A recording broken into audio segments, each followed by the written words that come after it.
What GLP-1 really does is it gets released in response to a meal.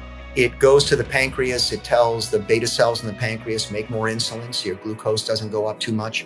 It goes to your stomach. It slows down your digestion to allow you to feel more full and actually digest your food, ideally absorb the nutrients. And then it travels up the vagus nerve to the brain and sort of triggers the shutoff valve telling you, okay, you're full, stop eating. GLP-1 is basically one of the signaling mechanisms, the hormones that tells your body to stop filling the tank up, so to speak, so it doesn't overflow.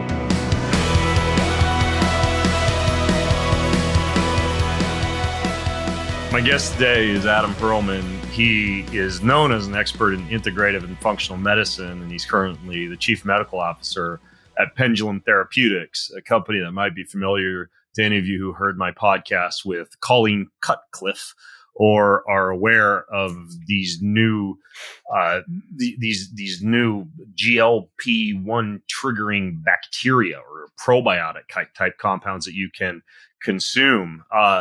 But Adam, hopefully you don't mind if I call you Adam. Yeah, unless you like the formal, we can go Dr. Perlman. I go put on my suit and tie and take off my tank top. You have a pretty impressive history. I mean, you're one of those guys. I was reading your bio. You've been in health for a while. Yeah, I mean, I've had a wonderful career. I mean, I'm board in internal medicine, and but I was interested in integrative medicine and functional medicine early in my career. Knew that's what I wanted to do. Had an amazing opportunity to start one of the earlier hospital-based integrative medicine programs way back in 1998 for a healthcare system in New Jersey. And then when I went to Duke in 2011, to run Duke Integrative Medicine. Eventually, I oversaw the health and wellness portfolio for Duke. So Duke Integrative, the diet center rolled up to me, and then about a 2,700 member fitness center. That's when I really kind of got interested in gut health. I was already really interested in lifestyle medicine. I mean, a lot of this came out of a background in martial arts. That's probably a whole nother story. Yeah, that's interesting that you were at Duke in 2011, man. I did my practicum at Duke. I got my master's degree at University of Idaho in exercise phys, but one of my buddies ran Coach K's sports performance lab down at Duke. So I was down there, I think it was 2012. I was down there for about 6 months, mostly at the biomechanics lab at Dr. Rafael Escamilla's biomechanics lab. But I was all over university, running around and walking down the quad. So maybe we ran into each other. I don't know. We may have. I mean, Duke Integrative Medicine was on this separate campus, just kind of across the street from the main campus, but beautiful building there. And we had a fitness center. And again, I was way into all the lifestyle side of things. I know of that lab that you're referring to. I never collaborated with that individual. It was a great time, man. That was back before we had the technology that could do a little bit better job. Kind of like, I don't know if you saw how they made Lord of the Rings with Gollum, how they put all the dots on him to track his movement through space, and then and you do the same thing with biomechanical analysis to analyze. Yeah. In this case, the study we were doing was shoulder mechanics for the bench press, but it involved manual digitization of every movement point. So I spent most of my time in that deep, dark underground lab with a mouse and a clicker, clicking on the joints of football players as the stick figure of them moved biomechanically through a dinosaur software program. So that's my sounds best like memory good times. of Duke. Good times. Yeah. So Nice. So after Duke, you did you go anywhere after that before you came over to Pendulum? Yeah, I mean, I actually, last January was 5 years. I went to Mayo Clinic in Jacksonville, Florida, to start their integrative functional medicine program. I was medical director for employee Wellbeing, and that's where I met Colleen, met Pendulum. Mayo Ventures was an early investor in Pendulum, and I got introduced to Colleen after I gave a few talks on gut health, the development of chronic diseases, really to do a type 2 diabetes for them on kind of our signature product, Pendulum Glucose Control, and got to know the product, got to know the team, got to know the science really deeply, was using the products in my practice, seeing it really help my patients with a number of conditions. And what is it now? Maybe 10, 11 months ago, the chief medical officer at the time decided to retire. And, I was pleased to, yeah, that was it. Made the move. Were you into taking probiotics, or were you into the gut microbiome at all? Going through medical school or afterwards in your practice, was that something? You mentioned you give your patients probiotics, but was that a real thrust of your practice, like looking at the biome? Yeah, I mean, definitely not in medical school. I mean, I did go to medical school knowing I was interested in, at the time, I mean, integrative medicine was just sort of an early term, but this idea of integrating things in from other healing traditions or things that might fall out of the technical mainstream medicine. I mean, a lot of it is what, like you're doing. I mean, integrating saunas or infrared or whatever into your overall approach. And if you need a pill or you need a surgery, that's something you consider as well. And I was really interested in looking at the evidence for that and how do we integrate it effectively in an evidence-based way into helping people to not only address their health, but really optimize their vitality.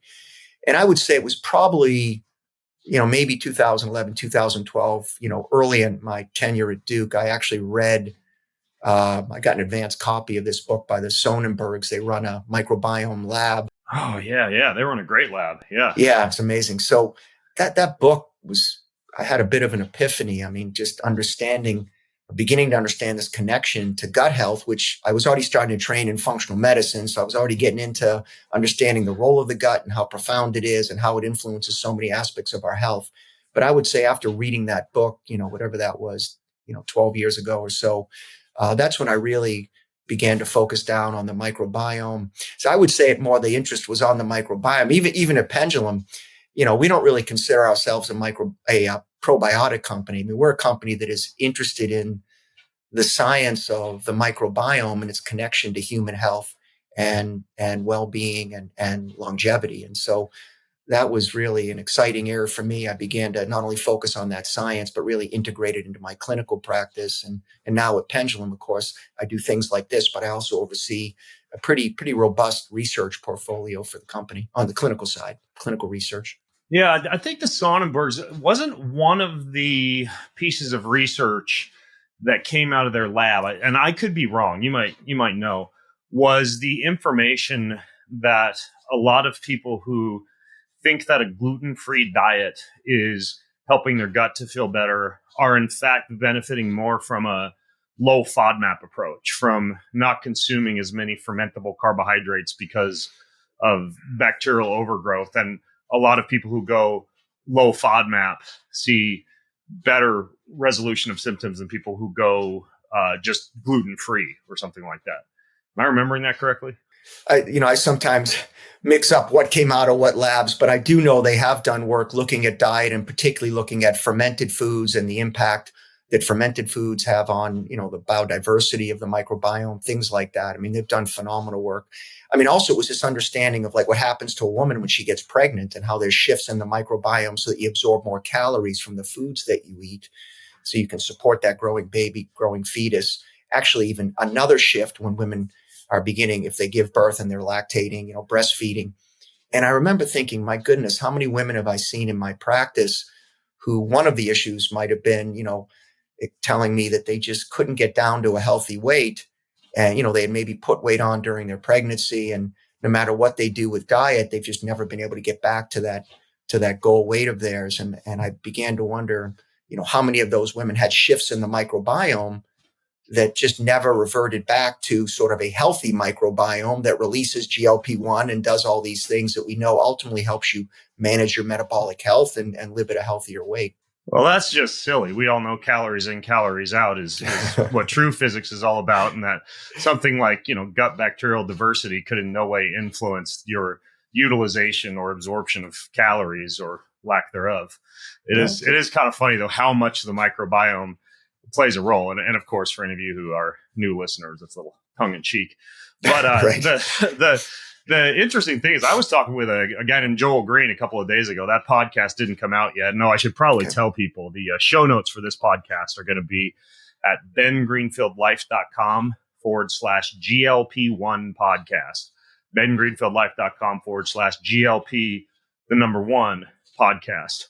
And what Joel was talking about was the idea of dietary diversity, building the microbiome in such a manner that tolerance to certain food groups one might not have normally been able to otherwise tolerate improves. And he went so deep as to show that, for example, some of the polypeptides in dairy bind to iron and prevent potential hemochromatosis from meat consumption. Thus, myopically consuming only meat in the absence of dairy might not be a good idea. Or we even talked about GLP-1 a little bit. Even certain sugars like a combination of honey and stevia might cause a little bit of a bump in GLP-1. But really, the main thrust of my conversation with him was about the importance of dietary diversity and kind of the sadness of the trend towards exclusive diets, often driven by profit, by social media, by selling books, etc. Right? The vegan diet or the carnivore diet or the paleo diet or extreme elimination diets that might work in some context for a healing protocol, but aren't necessarily to be considered and swallowed hook, line, and sinker as the ultimate human diet that we were all meant to eat from the dawn of time. Yeah, I totally agree with that. I think, and you made a number of really good points there. One is that there are a number of therapeutic diets, and certainly in my clinical practice, that's something that I do a great deal of work with. But those are temporary, where you're trying to adjust and address, specific goals. And then overall, for most people, it's finding what works best for you, but it is really critical to have diversity in the diet. It's critical to have enough fiber in the diet by and large, because most people don't. And you want to be feeding those, those bacteria. So even when I'm recommending, of course, which I do all the time, probiotics or the GLP-1 probiotic, from Pendulum to my patients, I'm also recommending that they look at their diet, they look at the diversity of the foods that they're able to eat, certainly their fiber intake. And then also it's sort of what you put in and what you don't put in. So, how much sugar, how much processed foods, ultra processed foods, these things that have ultimately a negative impact on our gut microbiome and our health in general. Yeah, it was interesting because at one point Akkermansia came up in that conversation, and Joel basically said, well, you don't want to be just, consuming massive amounts of Akkermansia willy-nilly, because you need a proper bifidobacterium to Akkermansia balance. And I brought up your guys' probiotic. I said, well, I'm pretty sure it's not just Akkermansia, the GLP-1. It's Akkermansia and Butyricum and bifidobacterium, right? Those are three? So the three are the Akkermansia muciniphila, the Clostridium butyricum that you mentioned, and then Bifidobacterium infantis. Those are the three. And happy to talk about that a little bit. Again, this sort of was an interesting journey for the company. Obviously, Akkermansia was kind of our claim to fame, bringing that to the market, this anaerobic bacteria. But at the end of the day, these three strains, really what we've been able to show is, certainly through preclinical research, they really support the body's ability to naturally release GLP-1. And GLP-1, of course, many of your listeners are probably familiar with it. Many people have heard of GLP-1, and many who haven't even heard of GLP-1 are actually injecting into themselves and don't even realize that that's what they're doing with some of these GLP-1 analog drugs. They just know that it's something that other people there, are helping to and taking to lose weight or manage their diabetes. But in fact, those, drugs are synthetic forms of GLP-1. And what GLP-1 really does is it gets released in response to a meal. I'll talk about that more in a minute, but it goes to the pancreas. It tells the beta cells in the pancreas, make more insulin so your glucose doesn't go up too much. It goes to your stomach. It slows down your digestion to allow you to, feel more full and actually digest your food, ideally absorb the nutrients. And then it travels up the vagus nerve to the brain and sort of triggers the shutoff valve telling you, okay, you're full, stop eating. Almost like, when you go to the gas station, let's say, if you're not driving an EV, to go fill up the gas tank. It's amazing. You kind of put the gas tank in there, the lever in there, you click it on, you can sit and check your text messages or what have you. And then by magic, all of a sudden it clicks off. I do jumping jacks. Oh, there you go. You do jumping jacks, you do burpees, whatever you're doing. Yeah. And then it just knows to click off. Well, GLP-1 is basically one of the signaling mechanisms, the hormones that tells your body to, stop filling the tank up, so to speak, so it doesn't overflow. And again, these strains are really interesting. Again, I don't know if I'm happy to go into some of the science here, but you mentioned Akkermansia. And there's, a number of ways that it stimulates GLP-1. Again, you eat a meal, the bugs in your gut, like Akkermansia in particular, eat that meal, particularly the fiber. And one of the things Akkermansia does is it makes this short chain fatty acid called propionate that eventually gets converted to butyrate. And there are these receptors on these cells that line the gut called the L cells. And it's actually the Akkermansia making butyrate and then the butyrate binding to those receptors that then trigger the release of GLP-1. Could I derail you for just a second? I'd Yeah, love for you sure. to continue that train of thought. But could you make a case, therefore, that if you had low Akkermansia levels, you might have low levels of butyrate in the gut? And the reason I asked that is I literally just yesterday, I was looking over, there's a gut test people can do for infants. And one of my friends did one for their infant. And I was looking over the results they sent over to me. And the two things that were very low was Akkermansia was non-existent, and butyrate was pretty much rock bottom low. Are those two linked? Like, can you say that if Akkermansia is low, you might not be able to have as much butyrate in your gut?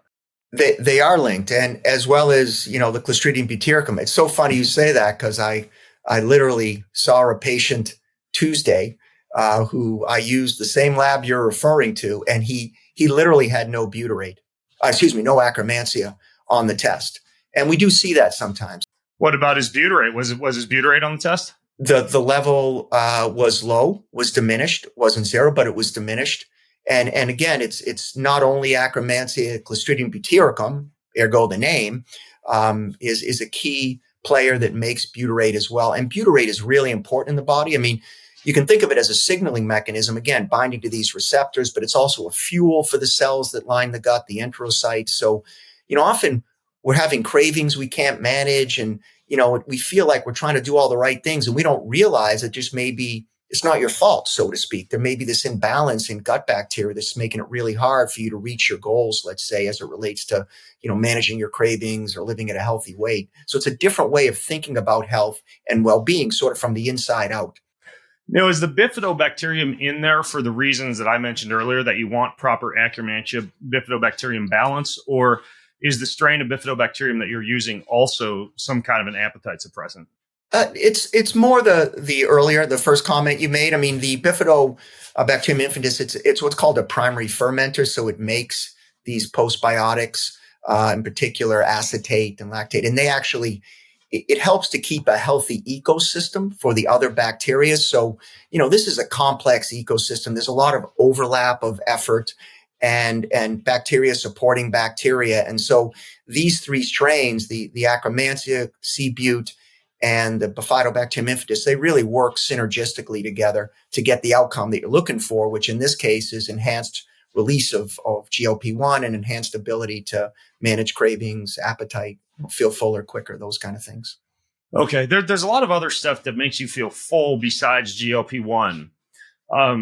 Like when you have something bitter, like the idea of, going to Italy and having a digestif or an aperitif, or I'll often have, some kind of very bitters forward cocktail if I'm out at a restaurant, or even use, apple cider vinegar or some other homemade bitters type of compound, or a shrub before dinner for activating things like polypeptide Y or CCK, things beyond GLP-1 that help with satiety.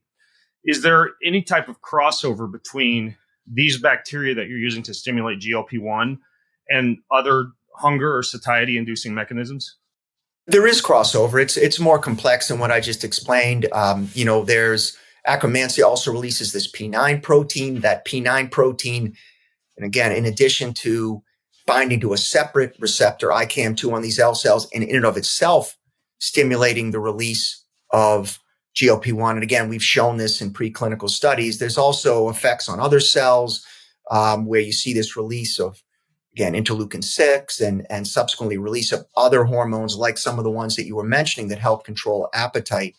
I think the key with, the difference between maybe taking a bitter before a meal versus taking a probiotic, let's say in the morning or, evening, is really an appetite suppressant you're taking prior to the meal to try to see if it can have a physiologic effect. What we're doing with the probiotics, though, is you're taking them daily and trying to restore a healthy balance to the biological system. In this case, this microbiome, this ecosystem, which is really, many people refer to it now as sort of another essential organ. It's almost like another organ in the body that has, many impacts on our health and well-being. And so you're trying to really restore that balance to that ecosystem so the body can function the way it's intended to function. Yeah, it's kind of like weight training versus cold plunging, right? You could cold plunge for an acute increase in metabolic rate, or you could weight train to build muscle over time that becomes in and of itself something that stimulates your metabolism on a daily basis and keeps it up no matter what. That's right. I mean, there's sort of like this feedback loop, and overall the organism, in this case us, is healthier and functioning the way it's supposed to.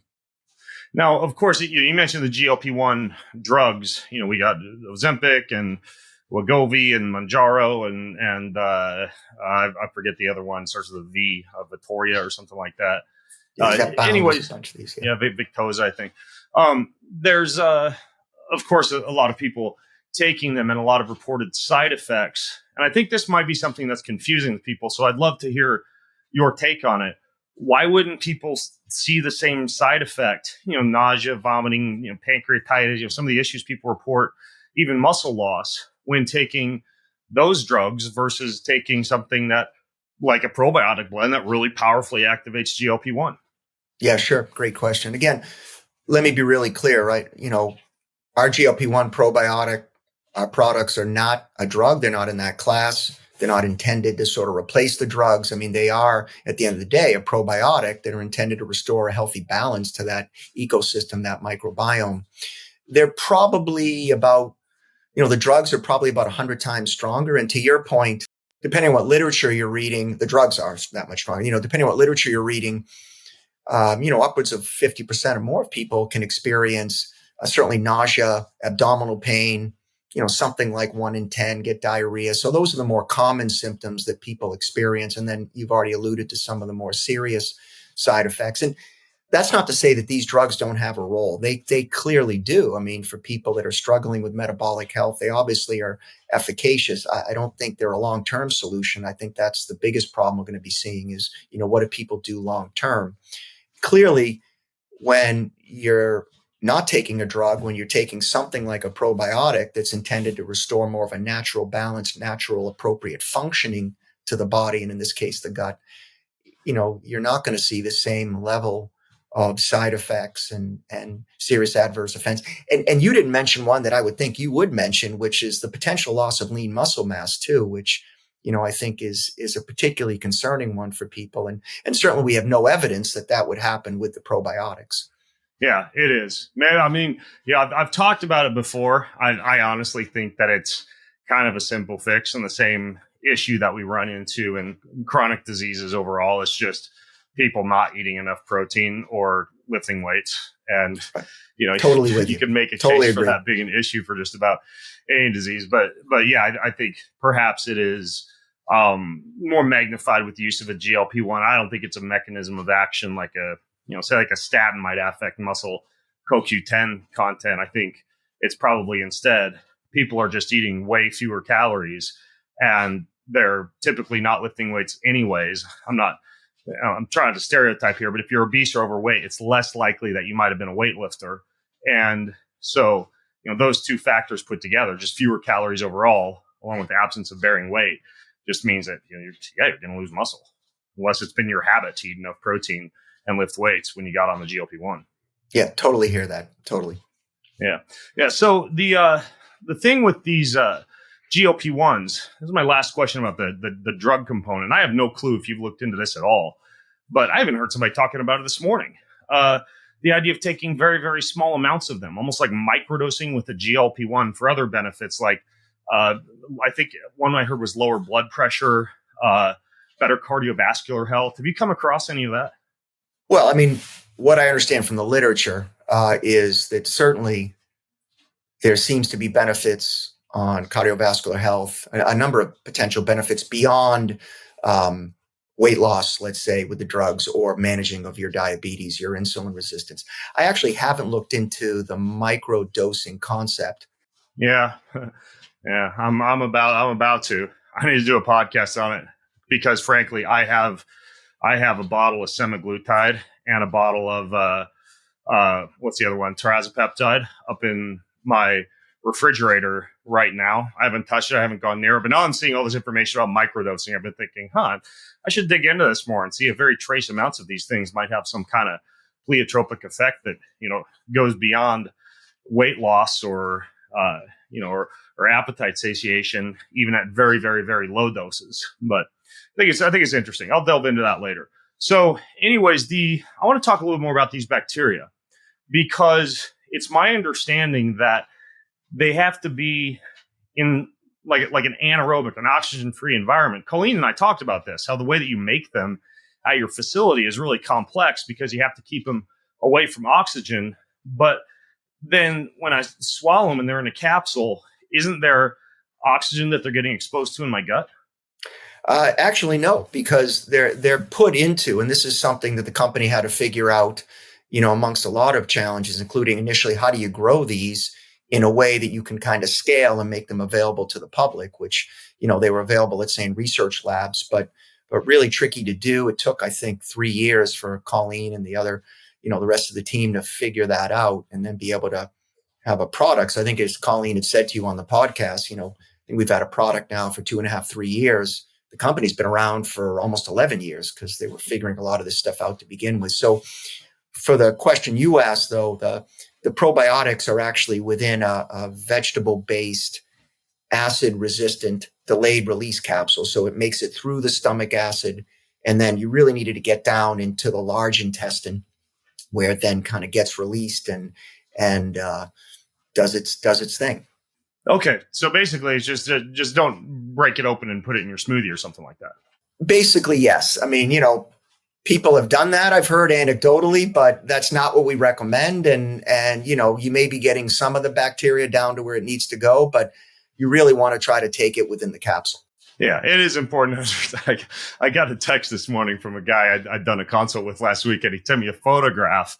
Hopefully, I know he listens to the podcast, so I won't call him by name, but he sent me a photograph of all of his supplements, because I told him it was okay to put digestive enzymes in his protein smoothie. I told him you could actually make a case based on research that, especially for older individuals with less digestive enzyme production, putting some enzymes into your smoothie can help with the amino acid bioavailability of the protein. So then he sends me a photo of like this pile of supplements, all the capsules and tablets and everything he takes every day. He's like, can I just put all these in the blender in my smoothie?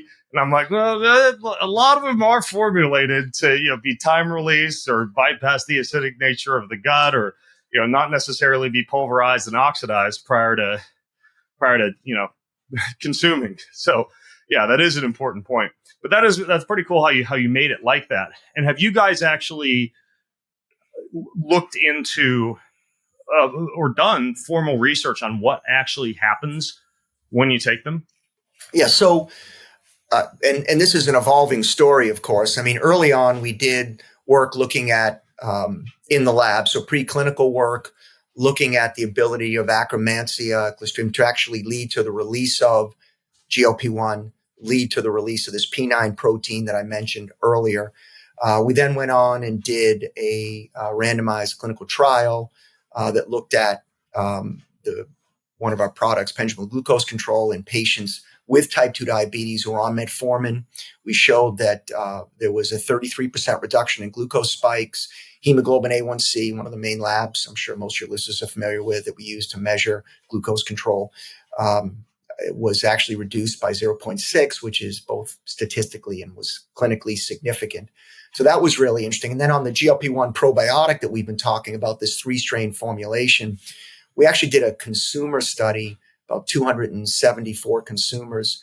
And we actually showed that after 6 weeks, 91% of the consumers had reduction in cravings. This data hasn't been fully analyzed. I think I can say this without getting in trouble. At 3 months, that went to actually 93%. And it was kind of cool research. I hadn't done cravings research before. This particular questionnaire looked at like 4 different areas, like sweets, carbs and starches, fast foods, high fat foods. And we really showed that within every area, there were significant reductions of cravings. And also kind of interesting, people that at baseline had higher cravings, were really struggling with cravings, they saw the greatest reduction in cravings. That's interesting. Now, was there a control group that got the bottle that said we'll make you eat less, and it was just like a sugar pill? Yeah, great question. And really important too, because, whenever anyone is looking at these products and the science behind not just our company, any company, it's really important to look at the science and understand what was studied and how it was studied. So in the case that I just described, that was actually a consumer study. This product has only been out a short time, since March, but we're actually now, and this is again sort of half my role is doing this, providing and presenting the science to people like yourself and your listeners. But the other half, as I said earlier, is really to oversee this pretty extensive research portfolio. So one of the studies that we're just launching now is going to look in more depth at ultimately in a randomized controlled trial, the GLP-1 probiotic and some of the effects on the different things we've been talking about. So I'm really excited that that's launching now. It's going to launch any day. We're just waiting for final IRB approval. Okay, got it. And back to the glucose control thing. Those are interesting percentages you shared on the glucose and the hemoglobin A1C. Do you still have those in front of you? That's from my memory, but go ahead. Oh, from your mouth. Very impressive. Yeah, all right. Yeah. So what was still got a little bit of memory left on the glucose and the hemoglobin? So the glucose spikes, like area under the curve, 33% reduction. So better glucose management overall. And then hemoglobin A1C, 0.6 reduction. And this was 76 individuals. And this was over 12 weeks, so 12-week study. Okay, got it. And just so listeners know, so we don't get confused here, Pendulum has more than just the GLP-1 probiotic that we're talking about. They have one called glucose control, which, as the name implies, is something you'd consume for blood sugar management. And what I wanted to ask you was, and I know you got to be careful talking about drugs, but how does that compare, Adam, to something like metformin? Well, again, in this study, many of the patients were actually on metformin. And so... Oh, and it still had that impact, even when they were on metformin. Yeah, I mean, some people have suboptimal glucose control. So I don't want to directly compare that to metformin because, again, I want to be clear, it's not a substitute for the drug in any way. It's a different class. It's not a substitute. But, these are things, at least based on this study, that, may be an important adjunct to people who are trying to limit, let's say, their reliance on the medications. Where I've used it in clinical practice is, a lot of my patients want to try to avoid going on the medications if it's in the early stages of metabolic, dysfunction or, trying to wean off. I had a patient right before I left Mayo Clinic that had been, working hard on lifestyle, trying to get off of metformin, had lost a bunch of weight, was exercising and, had made progress, but wasn't quite able to get over the finish line and put her on PGC and came back to see me 3 months later. And again, she was working with her other physician. I was more of a consultant in this case. And, she was finally able to get off of the medication, which was the main goal she was trying to achieve and really improve her metabolic health. So I see it in that way, certainly not as a replacement necessarily for the medications. Yeah. Are you much of a self-experimenter? Have you ever slapped on a CGM and messed around with it yourself to see what happens? Done it all. Maybe can't quite say I can keep up with you, but pretty close to most of the things you list. Some of them I haven't, but done the CGM and done a whole bunch of the different tests out there. And so did you do the CGM and use the glucose control and notice anything? To be honest, I didn't, because I did it a while back, and I think it was before I really had met the company. I mean, I did get some interesting insights, and I probably should go back and do it again because I really thought it was insightful. You look for something where you can make tweaks to your routine. I know that's what you're all about, and so I haven't done that yet on myself, to be totally honest. Oh, I've done a little bit of it. I can tell you, they all seem to make an impact. Weight training, walking, or cold plunging. Those all, pre-meal or pre-Thanksgiving feast or night out in the town or whatever. Those all make an impact. Drinking liquid ketones, that one's nuts. Like, it's interesting because with that one, you can see a drop in blood glucose down into like the 50s or 60s. And often, even if you aren't eating carbohydrates, still have a decent amount of energy. Those are very interesting. Of course, that's a whole different category. But then, I tried the glucose control. I tried berberine, specifically dihydroberberine, which probably, as you know, is another one that's kind of championed as good for glucose control. Bitter melon and apple cider vinegar, just like the shot of apple cider vinegar. And I mean, a lot of people hear, well, do these things work? I can tell you anecdotally for me, and one of my top genetic risks is for type 2 diabetes, which is why I look into this stuff and I'm very careful. And I'm not wearing my CGM right now. I pulled it off 2 days ago because I had to get a massage and one of my triceps worked on. But they do work anecdotally for me. When we're talking about stuff like this, I'll see 5 to 10 lower for sugar when taking something like a glucose control or something that upregulates glucose transporters prior to a meal. And sometimes there's overlap of sort of mechanism of action, but sometimes they're quite different. So, you mentioned berberine. It appears to have a similar mechanism to metformin, certainly effects on the microbiome, and on, probably mitochondrial function, at least from what I've read. There was actually an interesting review article about a year ago, just about a year ago on berberine. Bitter melon actually releases a chemical that is sort of similar to insulin. So again, a little bit different mechanism.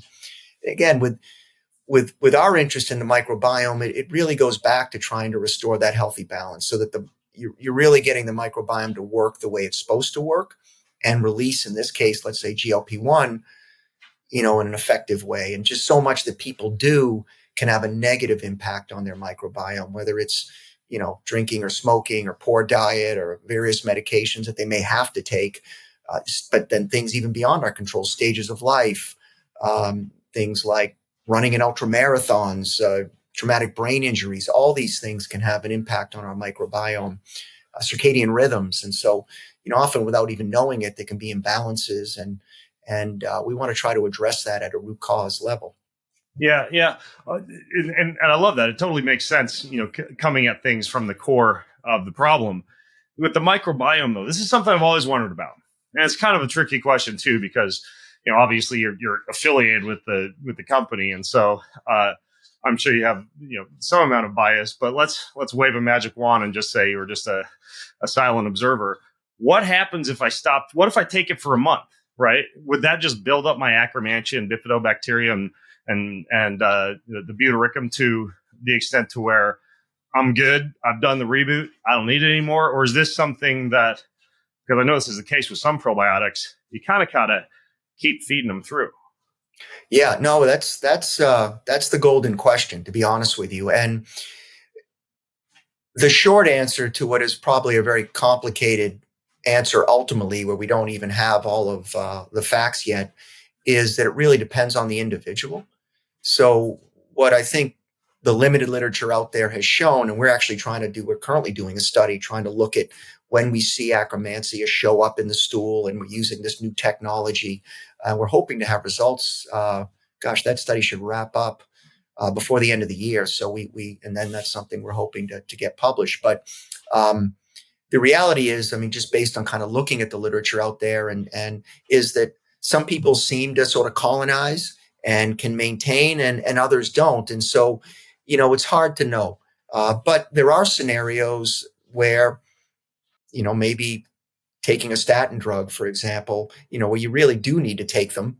You stop the statin drug, your cholesterol is probably going to go back up. And I think for some people, you stop the probiotic, it's probably, particularly if you're not doing anything different with your diet or your lifestyle, you're probably going to return back, kind of regression to the mean. You're going to return back to where you were.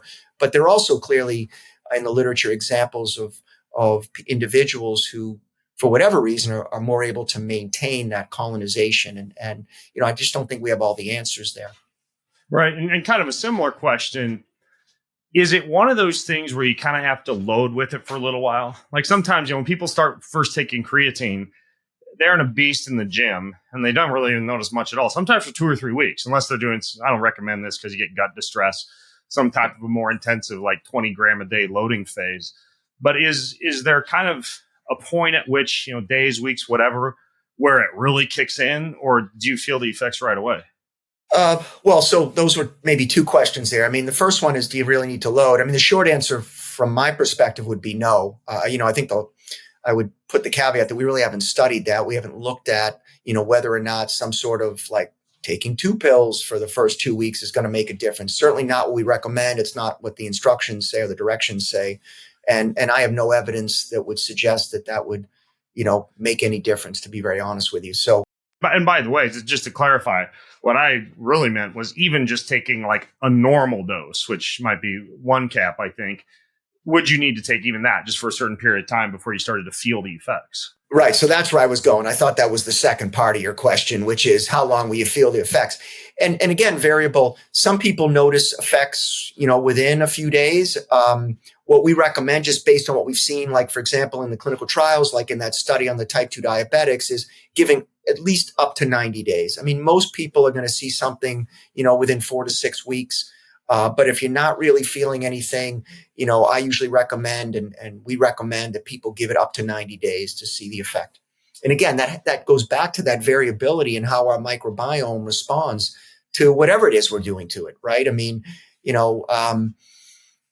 whatever that intervention is that we're putting into that ecosystem or that's influencing that ecosystem, different people respond differently.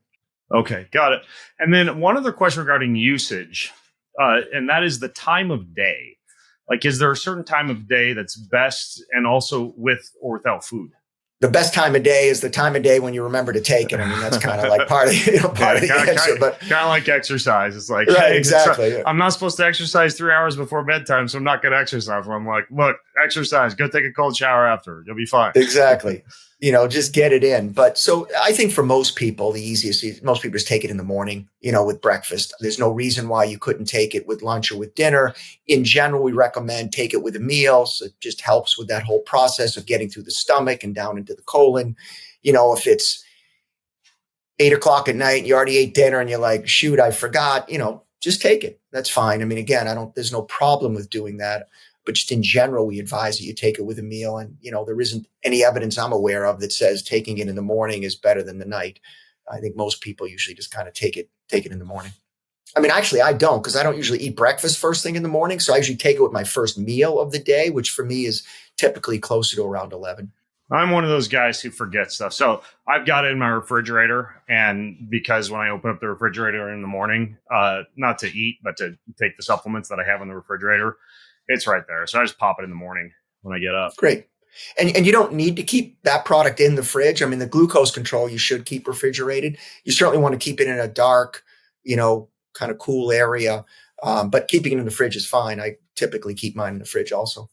Yeah. I put it in there because I think at one point I saw recommended keeping cool, kind of like you just said. And I thought, well, my house does get kind of hot sometimes, so I'm just going to play it safe and put it in the fridge. But the thing with these bacteria, of course, foods I know can, of course, as we were talking about earlier on, build dietary diversity and increase bacterial diversity in the gut. For these 3 strains, are they also found via certain dietary or lifestyle practices, or is the increase in them found in the gut via certain dietary or lifestyle practices? If I'm understanding the question, there are certain things you can do, in particular things you can eat, that may influence your levels of, let's say, Akkermansia, for example. So, fiber in general, but more specifically, also polyphenols have been shown specifically to increase levels of Akkermansia and can be beneficial. That's why we actually have a polyphenol product in addition to the probiotics. And it's actually from sources of polyphenols that we studied and were able to see were the most supportive to these particular strains. That's interesting too, because so if I were traveling and had access to a lower diversity of polyphenol rich foods, I could, for example, grab a bottle of the polyphenols and then the GLP-1, and the polyphenols would help to feed and cause the components of the GLP-1 to thrive in the gut. That's correct. I mean, we do get the question, well, should I take 2 products? Can I do that? Again, not what I typically recommend. If you want to enhance, let's say, the efficacy of the product, really, certainly diet, of course, but it's really taking the polyphenol booster with whatever product you're taking, GLP-1, probiotic, whatever it may be. We also have something called Metabolic Daily, but again, that's a 5-strain formulation also. So whatever you're taking, the polyphenol product is probably the best option if you're trying to sort of boost the efficacy. Okay, got it. What about butter? Butter is a form of butyrate. Would that kind of fill in some of the gaps for butyric acid?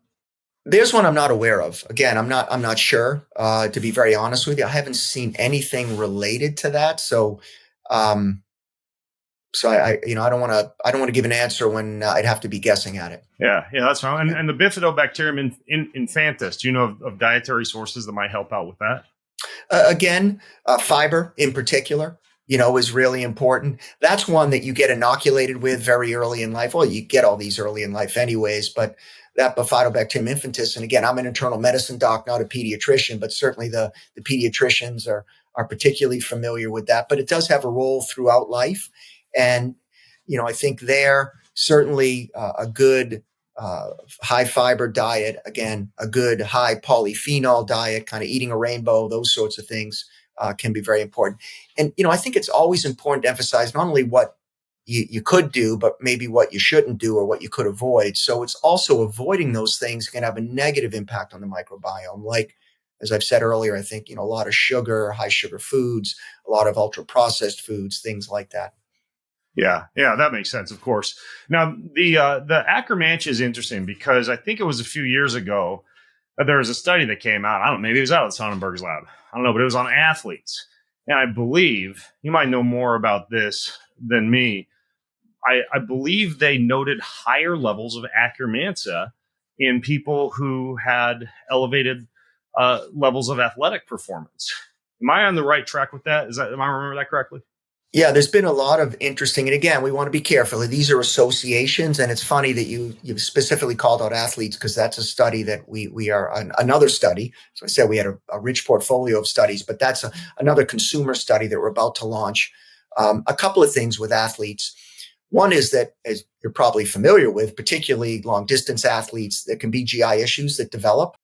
Trust me, I know. I did Ironman for like 15 years. Right. So and part of what Yeah. happens is the development of leaky gut. Now, what's interesting, because I didn't really go into this, maybe I digress just for a minute, because we've talked a lot about Akkermansia, Clostridium bactericum, Bifidobacterium, and GLP-1. But with Akkermansia, there's another very important role, and that's really to help maintain the integrity of the gut lining. So when I say leaky gut or increased intestinal permeability can develop in long distance runners, these kind of things, what I really mean is that, and I think Colleen explained this on her podcast with you, she likes to talk about the lining of the gut being like, the fence in her backyard, but basically those boards line up and they should be tight so that things that shouldn't get through can't get through. And, there's sort of a glue that holds them together that along, there's some proteins that hold them together, but there's also this, what is called mucin.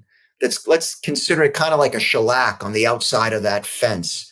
And the mucin helps to keep the cells of the gut healthy, just like it might help keep the wood of your fence healthy, but it also kind of acts like flypaper and it kind of catches things that shouldn't get into your circulation because when they get in, that causes an inflammatory immune reaction, what have you. And so it's really important to maintain a healthy mucin layer.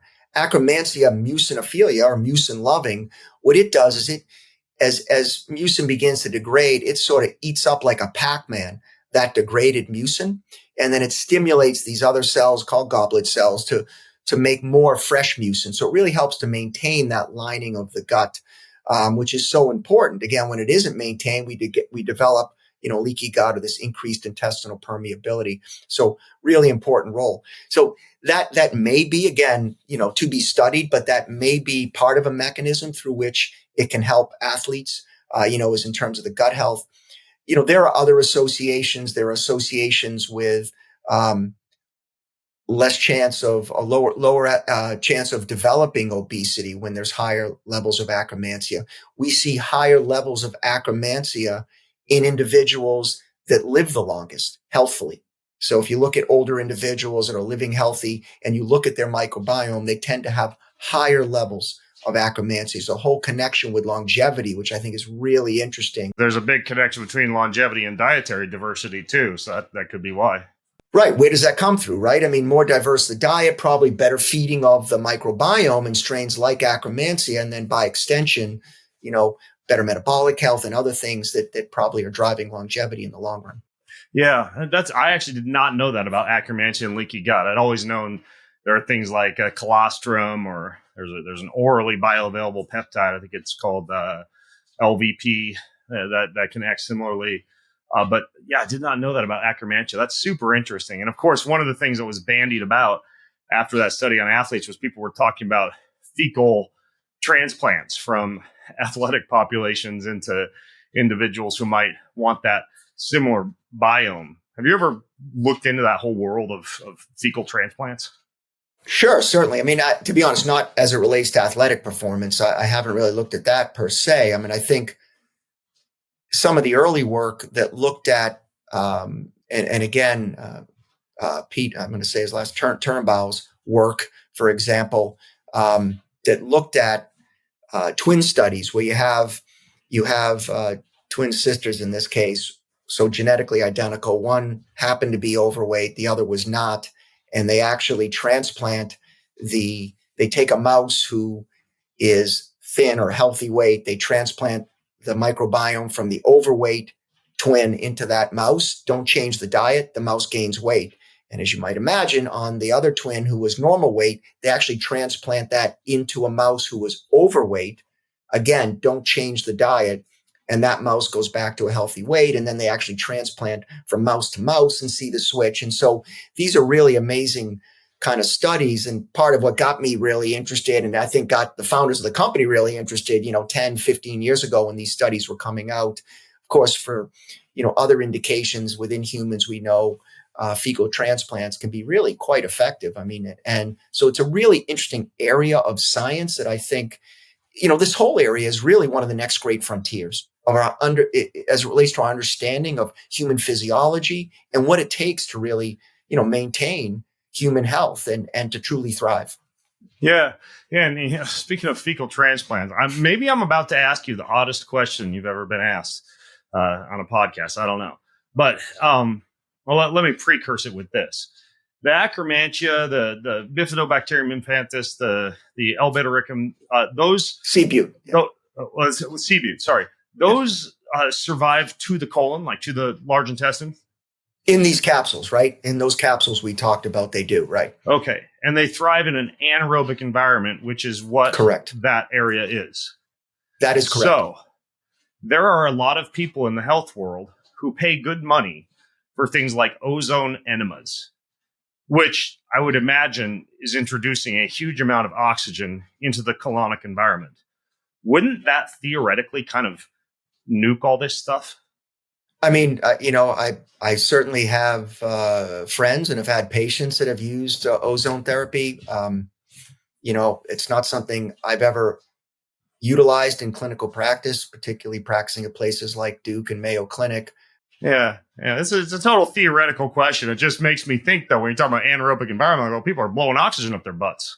Is this sort of some sort of hormesis reaction? I mean, I don't know. I mean, but, certainly anecdotally, a lot of people seem to have benefited. But for me, I'm still waiting for a little more evidence on that one, to tell you the truth. Yeah, well, I mean, I can tell, guilty as charged. I've done those ozone enemas before. I also do a quarterly stool analysis, and I've never had bacterial imbalances, and obviously the stool's coming right out the butt. But yeah, I don't know. I'm just curious about it, talking about the anaerobic versus the aerobic environment. So I guess that's another study you guys are going to have to do, Adam. Well, I'll let you know so you can be first in line. We'll sign you up. There we go. Yeah. Okay, so I'm just curious. A guy like you, knowing as much as you do, we're before we start recording, we're talking about, how you use these headphones at the gym that allow you to do the switch to talk. So if people start talking to you, the headphones automatically turn off when you start talking, which derailed our podcast, but seems like a great idea for the gym. But I'm curious, so you're focused on health. You know a lot about the microbiome. I'm curious about how you eat. Like what's your diet look like? Yeah, sure. I mean, first of all, I'm a huge workout guy. Again, I'm saying that to you, but for me, I'm 57, almost 58. I'll be 50. And so I've always been way into physical fitness. And when I was younger, I was basically like a professional martial artist, not MMA guy, but I was teaching and training hours every day. And, back then, I mean, we used to eat whatever we wanted and felt we could do that. And a lot of the guys I trained with ended up putting a bunch of weight on later because, you get older, you're teaching sometimes more than you're actually practicing, and you end up putting weight on. But I always maintained, my physical activity. And then I really did start to get into nutrition, but I do try to find balance. So, I'll play with certain things, but I'm not vegan. I usually try to use lean sources of animal protein. Primarily, I try to use fish as much as possible. I try to make vegetables the biggest thing on my plate. Um, I do some other things where I actually cold brew my own coffee and I cut the caffeine a little bit because I'm a slow metabolizer. But I'm also a really strong proponent of you being an expert on you. I mean, if you go back to what you and I talked about a little while ago with all these different fad diets and different things, life is about balance. That's what I mean. Again, it's sort of like how would I know that? Because I'll have pizza every now and then. And I just in general, if that's what I'm eating every day, and so I don't know if I use an 80-20 or maybe a little more like a 90-10, but by and large, that's what I try to do. And lately this summer, I've been hitting the protein a little harder. I've been supplementing, trying to build up a little more muscle mass. Staying in Massachusetts for the summer, and this is great gym that's like old school weightlifter gym. It's got like some of the old school equipment as well as the new stuff. So, I'll kind of just see how my body feels and just kind of listen to it. And that's what I've been doing. Yeah, fantastic. Dr. Adam Perlman, gaining mass in Massachusetts. Yeah. The Pendulum Probiotics, gosh, if you're listening and you were to pair the discussion that we've had just now with the one that I did with Colleen Cutcliffe about kind of a behind the scenes glimpse into how these things are made and the more of the theory and science behind them, along with these updates from Adam, there's a very strong case to be made for building up these bacteria in your gut. I've been using them since my interview with Colleen, and I think that they work really well. So go ahead, Adam. Well, I was going to say, obviously coming out of listening to this podcast, some of your listeners may want to try them. So hopefully they do, right? Because they work. I think we've set up a code with pendulumlife.com/Greenfield that provides like 20% off for your first membership order, that kind of a thing. So again, I think it's pendulumlife.com/Greenfield. You make my job easy. Jeez, I'm horrible at remembering that stuff. No, I can't even remember that. All I do is I remember one URL. So I remember the show notes, which in this case is bengreenfieldlife.com/GLP-1 podcast. I used to just riff off, hey, go here for this and go here for this and check out this link at PubMed.1235AXYZ. And now I'm just like, I just go to the show notes. It's all in there. But yeah, 20%. Pretty significant. If you guys want to try it out, give me your feedback. And also, if you go to the show notes, you can ask your questions, leave your comments. I'd love to read those. I'd love to hear from you guys. So, Dr. Adam Perlman, thanks so much for coming on the show, man. Hey, I loved it. I really did. And, thanks for having me. It was a great discussion. Really enjoyed it. Awesome. Well, folks, until next time, I'm Ben Greenfield along with Dr. Adam Perlman from Pendulum, signing out from bengreenfieldlife.com. Have an incredible week. Do you want free access to comprehensive show notes, my weekly roundup newsletter, cutting edge research and articles, top recommendations from me for everything that you need to hack your life, and a whole lot more? Check out bengreenfieldlife.com. It's all there. bengreenfieldlife.com. See you over there. Most of you who listen don't subscribe, like, or rate this show. If you're one of those people who do, then a huge thank you. But here's why it's important to subscribe, like, and or rate this show. If you do that, that means we get more eyeballs, we get higher rankings, and the bigger the Ben Greenfield Life show gets, the bigger and better the guests get, and the better the content I'm able to deliver to you. So hit subscribe, leave a ranking, leave a review if you got a little extra time. It means way more than you might think. Thank you so much.